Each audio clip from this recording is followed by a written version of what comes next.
الحمد لله رب العالمين والصلاة والسلام على نبينا محمد صلى الله عليه وسلم أما بعد السلام عليكم ورحمة الله وبركاته nabasuubiza okukolayo ka audio okwongereza ku musomo ogw'eggulo biidhinillahi taala kalimu ayat destroying eddogo biidhinillahi taala. Aya esooka ye surat al-Fatiha. Surat al-Fatiha emirundi ogisomera mu mazzi emirundi 7. Then nozzaako ayati ezisooka 5 aya ezisooka 5 mu surat al-Baqara. Then nozzaako aya 2:54 surat al-Baqara eyo yeviira ddala waggulu wa ayatul kursiyu. Then nozzaako ayatul kursiyu eri wansi wa aya eyo mpaka ku aya 57 mpaka ku 57 over kwatano munya surat al-Baqara ya ayyuhalladhina amanu anfiqu mimma razaqnakum mpaka Allahu waliyul ladhina amanu yukhrijuhum minadh-dhulumati ila an-nur mpaka kweyo aya.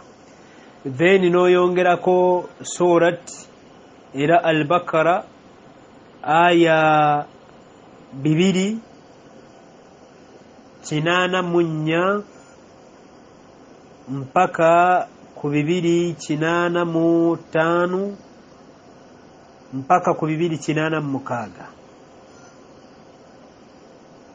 Nogenda mu surat al-A'raf aya 5 ne 5 mpaka ku 5. Then nogenda ku surat al-Isra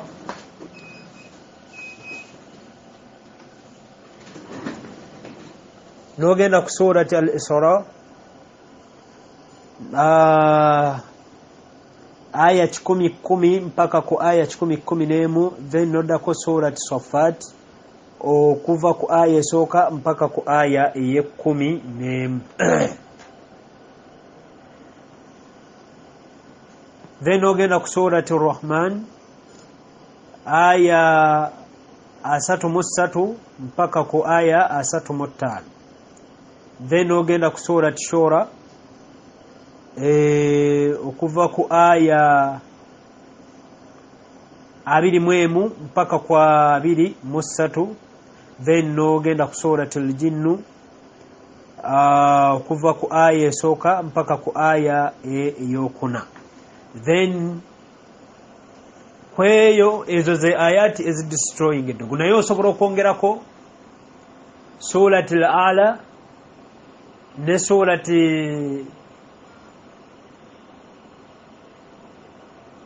ne surat Ghashiya noteekako surat al-Kafiruna awo nojja ku suura zaffe zetwekwatako ennyo buli omu aziyita zize mbwe suura zaffe Falak, Nas ne Ikhlas ezo zisoma emirundi 3.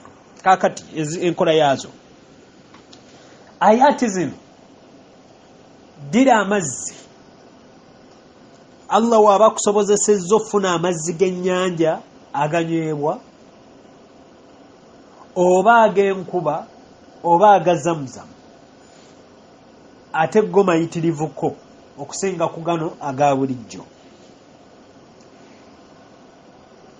Ate no Allah wakusaasira n'omanya omulogo eddagala bye bakozeemu ne bagatta eddogo eryo.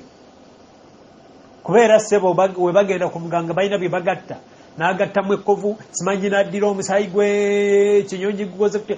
Singa obitegeera ebintu ebyo naawe n'obigatta n'obiyiwa mu mazzi n'obisomeramu rukuya ogirawo ddala ekikolo ky'eddogo eryo. naye otategeera ddagala eryo sometimes kitwala ebbanga okudistroyinga eddogo eryo kyova olaba abamu balwana okwogeza amajini gababuulira eddogowa we baalisimba gababuulira eddogo we babaalisimba lwaki nti we lisigalawo we baalisimba litwala ebbanga okuva ku muntu no destroyinga kale woba otegedde bye baagatta oba lyo lyennyini n'omanya we baalisimba n'olijjayo ebyo n'obiteeka mu rukuya allahu akbar oli destroyinga n'ojjawo eddogo eryo biidhinillahi taala then amazzi ago egaba tegaliiwo kozesa amazzi aga bulijjo soogera ku muntu mulogo yenna wabula buli kiisa atawaanyizibwa amagini omutwe gukulumira sayidi emu eyo sayidi y'amagini bintu bijja olwotaagala otaagabi n'ebintu ebikutuga simanyi obwerere bwe bubula bikoze biti Allah waba yakusaasiranga yakuwa ku kitabo wawa ekitabo kye obudde ayati zino zisomere mu mazzi zisomere mu oil zaitun oba abat sauda oba oil yenna mu bino ebizigo by'abakyala waliwo ebizigo bya oil ng'obyesiga omubiri gwonna buli kyokozesa kisomeremu ayati ezo oddiringana okukozesa buli kintu ekirimu ng'okisomeddemu Qur'ani eyo biidhinillahi taala ng'obwesige bwe buli eri Allah biidhinillahi taala Allah ajja kudistroyinga eddogo liro webibanga biganye genda ku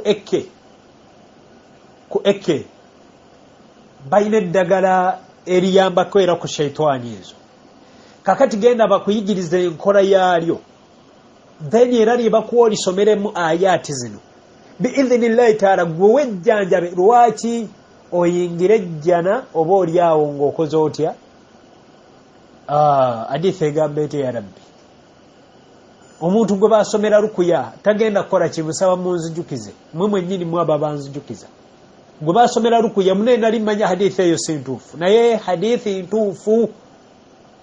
ntuufu so munjijukize gwe basomera rukuya tagenda kukola ki biidhinillahi taala so omusajja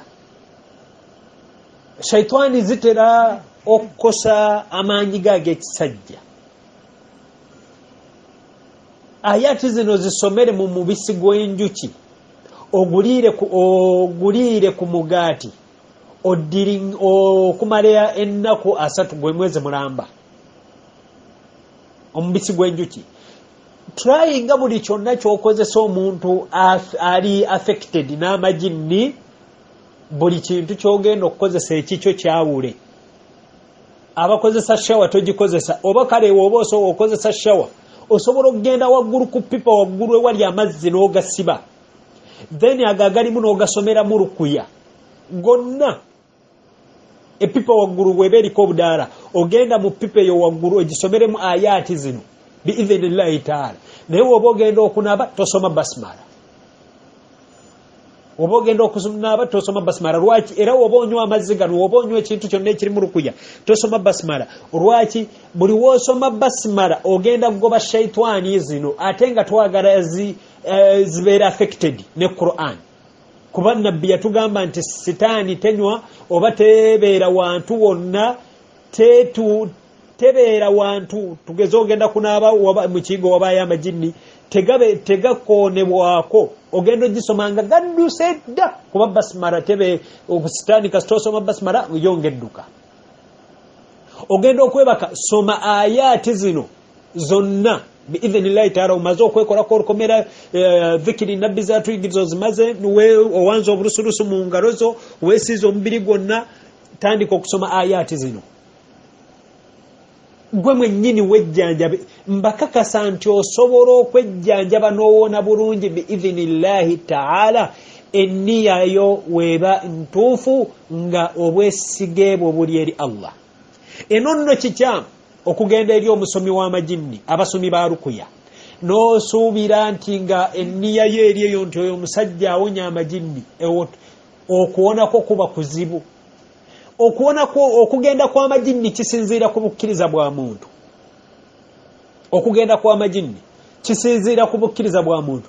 Ddala w'obanga oli musajja mukkirizanga enniya yo nnywevu eri Allah, osobola okugasomera mu sekendisi busekendisi ne gagenda. Era n'ono asomerera amajinni kisinziira ku bukkiriza bwe, asobola okugasomera busekendisi ne gagenda. In fact waliwo abantu amajinni ge balabako nga galabye ku muntu oyo bulabi ne gadduka olw'obukkiriza bwe. Waliwo dhikiri Lumumba ka Muhammad sallallahu alaihi wasallam yalina gy'atumibwa sahaba, naye sitaani n'esindika ejje lyayo ery'okumakya ligende likole obulumbaganyi ku sahaba omu, mwerabidde erinnya. Naye gagenda otuuka gasanga omusajja aliko security y'abamalayika nga tegalina we gayita, ne gaddayo eri mukama waabwe ganti mukama waffe gye watusindisa omusajja aliko obukuumi obutagambika. N'asindika ag'akawungeezi Iburisi enkulu. Era ejje lya sitaani ligenda otuuka ng'omusajja aliko protection y'abamalayika. N'omusajja yasomanga bigambo bino ti amantu billahi al-azimi wahda wa kafarutu biljibuti wat-taghut wastamsaktu bil-urwati al-wuthqa la infisama laha wallahu sami'un alim. Amantu billahi al-azimi wahda wa kafarutu biljibuti wat-taghut wastamsaktu bil-urwati al-wuthqa allati la infisama laha wallahu sami'un alim. Allah kuwejje ly'abamalayika nga lyerikkuuma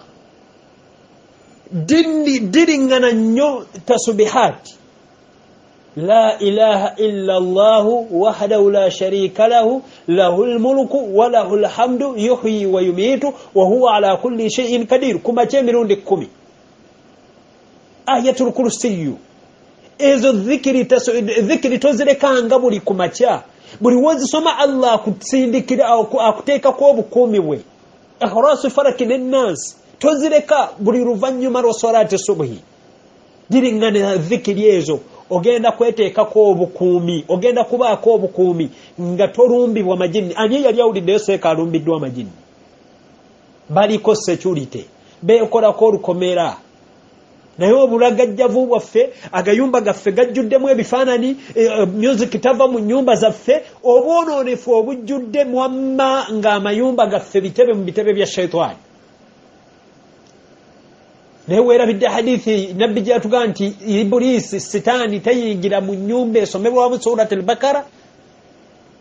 Surati al-Bakara neewumalako wiiki nga tasomeddwa mu nnyumba yo ng'omusiraamu.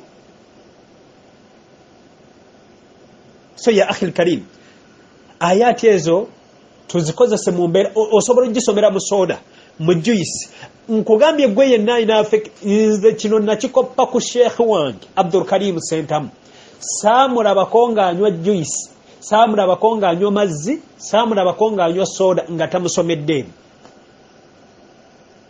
Eno Qur'ani tewonya majinni gokka, wabula waliwo n'ebirwadde ebirala byonna busujja biki ebirwadde agabeera mu mubiri nga tetumanyi sitaani etukozesa ebbanga lyonna. Omukkiriza teyaali tutte, ennyumba ye teyaali ozeemu lukuya.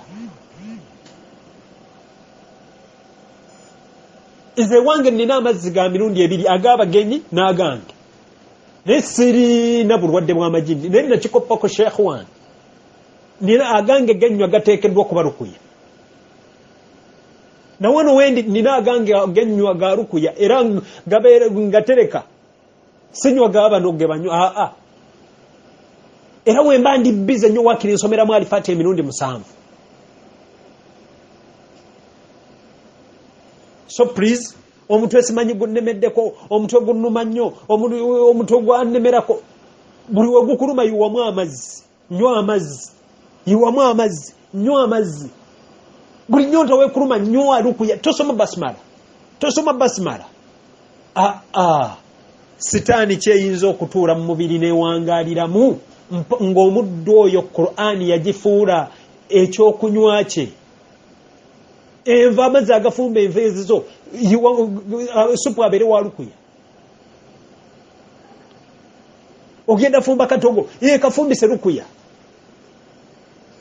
Oba tokkakkanyiza Qur'an ebiseera essaawa ezo libeera ddagala. Akhi al-karim wa ukhti al-karima, osobola okwejjanjaba obulungi nga togenze mu ba alukuya kulyako butitimbi na butitimbi bwa nsimbi. Bannange nze simanyiyo nti omusajja waliwo seeka asobola okukola ekintu kye sisobola.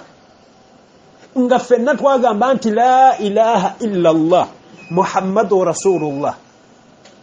Era nze wensaba ekintu Allah n'atakimpa, either mmanya nti waliwo ensobi ndabika enkolagana yange ekendedde wakati wange ne Allah. Walabika enkolagana yange ebbanga ly'omalanga enkolagana yombi n'omutonzi wo bye bizibu mu dduniya, n'okusaba kw'okwanukulwako kuba kutono.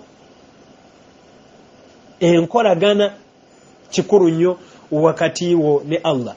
Kati nno na kino kitegeere nti bino byonna osobola obbikola era n'otawona, nga we naggambye mu odi eyakulembera nti okuwona kwo n'okwange kullu min indi Rahman, byonna biri eri Allah. Waba yakuwandiikako nti agenda kujja mu nsi ng'ayisiza ku majinni, tewali ayinza kukyusa destiny yo.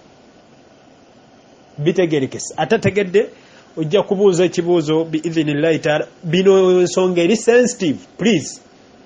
Atategedde buuza group admin ajja okutuusaako odieno, ajja kunsindikira ekibuuzo kyo nja kyanukula kikuddize.